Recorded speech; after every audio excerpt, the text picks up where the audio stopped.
Donc, bonjour à tous. Moi, je suis très heureux d'être là parce que je suis un ancien élève de l'INITA de Clermont, donc je suis un peu chez moi aussi ici. Puis, je suis aussi heureux de voir autant de monde à ce colloque qu'on a organisé depuis. Ça fait quand même 6 mois qu'on travaille dessus. Donc, tout d'abord, moi, c'est Sébastien Paquet. Je suis le technicien régional de prévention de la région Auvergne. Il n'y en a qu'un, vous ne pouvez pas vous tromper, c'est moi.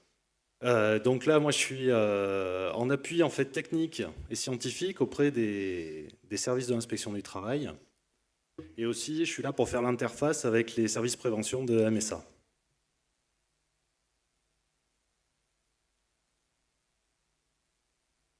Donc la prévention, en fait, ça existe depuis la loi d'octobre 1972 en agriculture. Donc 40 ans de prévention, et on se rend compte qu'à l'heure actuelle, on a encore des soucis avec les produits phytosanitaires, avec des professionnels qui sont de plus en plus conscients des risques, mais qui se protègent encore mal. Bien sûr, ils ont en tête la préservation de leur santé. Bien sûr, ils ont envie de réduire les coûts des accidents du travail et des maladies professionnelles. Et ils ont en tête aussi toutes les études dont on parle depuis ce matin. Cependant, on peut quand même, toute cette réduction de l'impact des produits phytosanitaires sur l'environnement ou sur l'homme, ça doit néanmoins prendre en considération les enjeux de la production agricole, qui sont d'abord de pouvoir assurer un revenu à l'exploitant, et d'intégrer aussi toutes les contraintes techniques qu'ils peuvent avoir.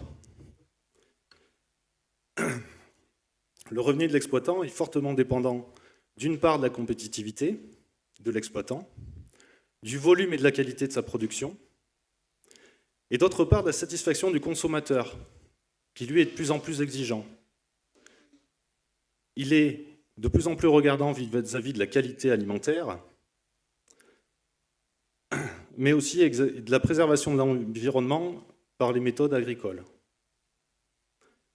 L'agriculteur est actuellement confronté en plus à diverses contraintes techniques, dont les deux principales, en rapport avec les traitements phytosanitaires, sont la diminution du nombre de molécules autorisées et encore pire, l'érosion de l'efficacité de la lutte chimique.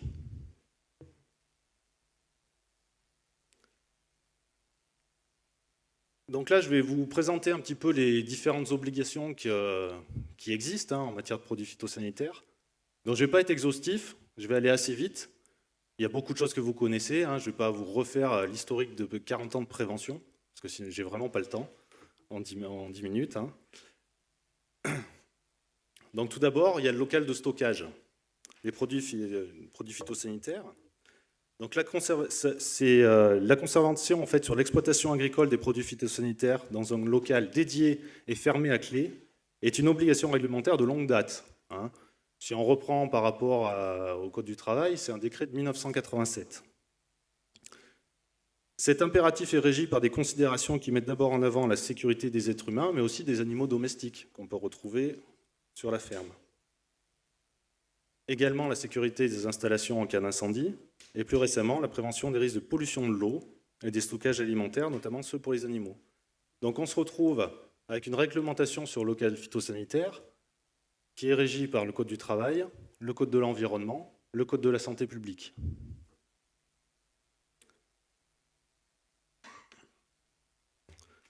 Ensuite, donc là, vous avez en présentation un petit peu ce qu'est un local phyto, comme on peut le trouver sur des grosses exploitations.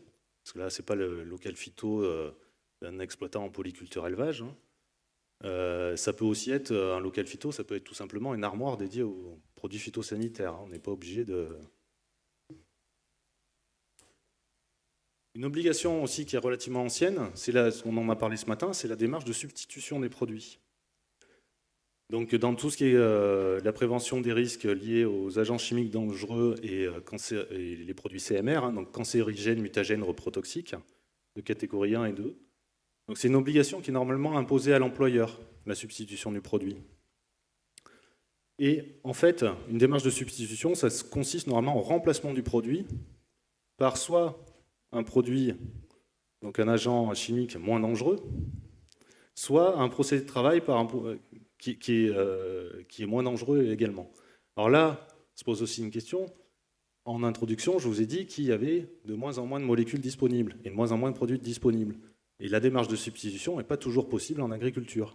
Ça, il faut en être bien conscient, hein, parce qu'il faut aussi qu'il y ait quand même l'efficacité du produit est recherchée. C'est sûr que si je vous dis il faut utiliser ce produit-là et plus celui-là, et que vous avez un produit qui est 10 fois moins performant, le choix il va être vite vu. Alors il y a des obligations plus récentes. Plusieurs fois dans la journée, on a parlé du certifito. Donc certifito, c'est en fait un moyen de renforcer un petit peu les connaissances, hein, et de former les professionnels qui sont de près ou loin en lien avec les phytosanitaires. Alors les professionnels concernés, en fait, hein, c'est tous les professionnels, cadres, techniciens, ouvriers, employés, entrepreneurs individuels qui utilisent des produits phytopharmaceutiques dans les secteurs de la distribution, de la prestation de services et du conseil, et également pour l'utilisation directe des pesticides, c'est les agriculteurs et les salariés agricoles. Alors les certificats ont une durée variable suivant justement ces différentes catégories. Donc là, pour les catégories d'exploitants agricoles ou d'applicateurs sur une exploitation agricole, c'est 10 ans. Et pour toutes les autres catégories, c'est 5 ans. Alors il y a 4 voies d'accès un petit peu au certificat, hein, quand même, pour rappel.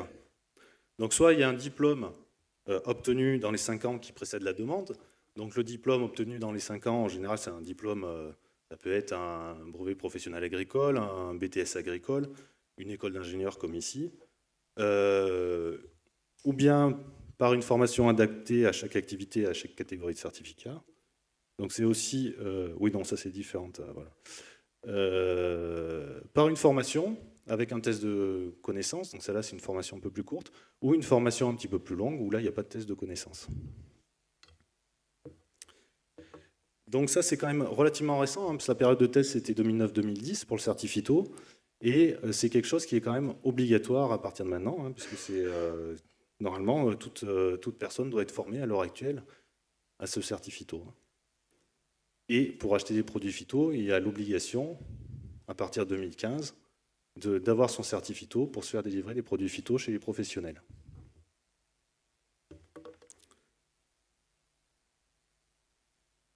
Autre obligation qui est quand même relativement récente, c'est le contrôle des produits phytosanitaires, qui est obligatoire depuis le 1er janvier 2009.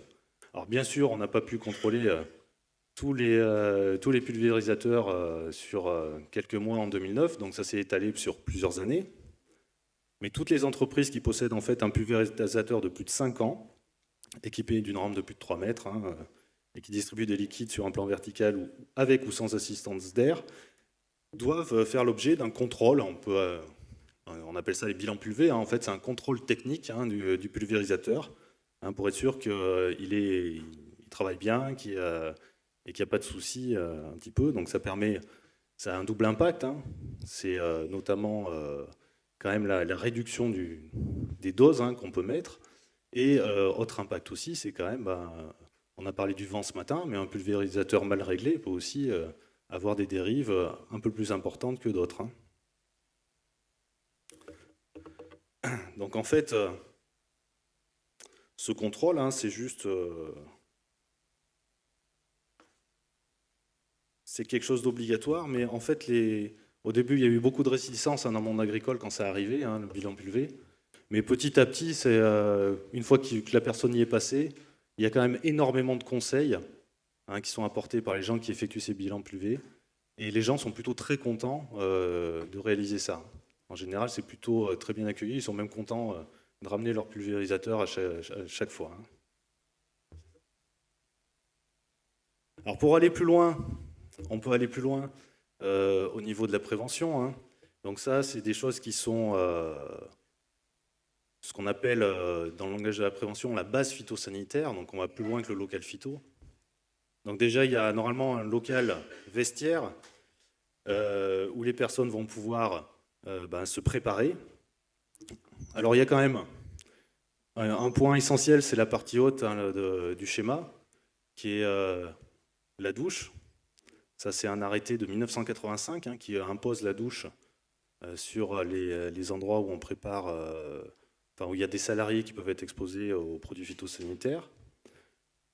Et ensuite, là, vous avez un aménagement qui serait l'idéal pour pouvoir se préparer, c'est-à-dire une armoire avec les épis en cours d'utilisation, une armoire avec les vêtements de travail et une armoire avec le stockage des EPI propres. Donc ça, c'est de l'idéal qu'on présente ici. Un local de préparation des produits, donc là où on va pouvoir effectivement faire les mélanges, stocker ces emballages vides, donc un local aéré avec, où on peut mettre les consignes de sécurité, une rétention aussi en cas de renversement accidentel. Donc ça, il n'y a pas d'obligation réglementaire. C'est juste que je vous présente l'idéal, ce que serait une base phytosanitaire idéale sur une exploitation idéale, sachant que l'idéal n'existe pas encore.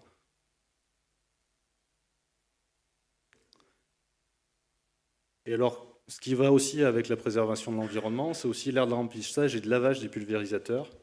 Donc là, avec voilà, vous avez un exemple, avec une potence par exemple pour le remplissage, avec un robinet avec clapet anti-retour, ça évite que ça retourne dans le réseau.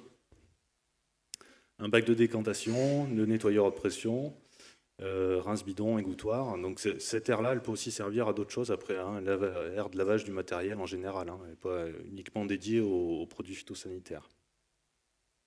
Donc voilà, donc j'avais la lourde tâche d'introduire cette partie sur la prévention des risques. Je vous remercie déjà de votre attention et je vais laisser la parole à mes confrères qui ont plein de choses un petit peu novatrices à vous présenter. Merci beaucoup.